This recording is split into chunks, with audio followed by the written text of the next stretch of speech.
தமிழக லோக்சபா தேர்தலில் 73.67% வாக்குகள் பதிவாகியுள்ளதாக தெரிவித்துள்ள தலைமை தேர்தல் அதிகாரி பிரவீன்குமார், ஆண்களை விட பெண் வாக்காளர்கள் அதிக அளவில் ஓட்டளித்துள்ளதாகவும் தெரிவித்துள்ளார். தமிழகத்தில் கடந்த வியாழக்கிழமையன்று லோக்சபா தேர்தல் நடந்தது.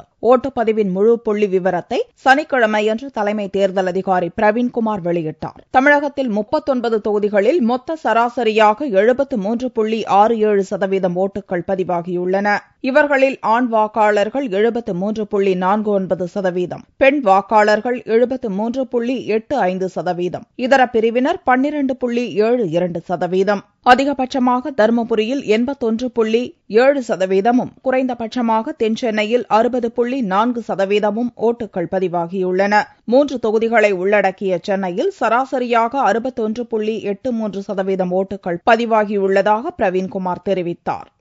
ஆலந்தூர் இடைத்தேர்தலில் 64.47% ஓட்டுகள் பதிவாகியுள்ளன. இதில் ஆண்கள் 66.2%, பெண்கள் 62.73%.